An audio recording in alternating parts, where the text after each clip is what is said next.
querido, o que eu quero dizer para você, que hoje, se você ouvir a voz do Senhor, não endureçais o vosso coração. O Senhor está voltando, Ele está voltando, Ele está voltando, Ele está voltando, Ele não interessa, aleluia, o Senhor está voltando, e Ele vai mudar a tua história, Ele vai mudar o cativeiro, Ele vai mudar a tua vida, Ele vai mudar você, basta você acreditar.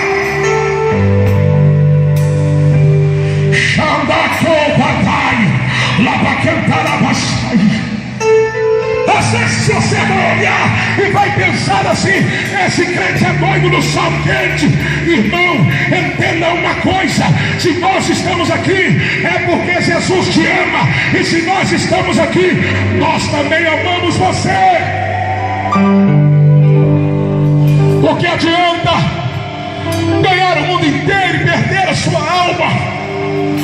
O que adianta você viver, ter os melhores carros, as melhores casas, as melhores mulheres, ser próspero, ter uma vida farta, daqui a pouco e não ter a salvação da tua alma? Hoje estamos nessa praça do Novo Arão Reis, pregando e ministrando o evangelho para você, não julgando você, mas ministrando a palavra de Deus. Que o Senhor, Ele te ama, querido, Ele te ama, Ele te ama, Ele te ama, e ninguém vai mudar esse amor que Ele sente por você. Mesmo que você vire as costas para Ele hoje, Ele não vai virar as costas para você.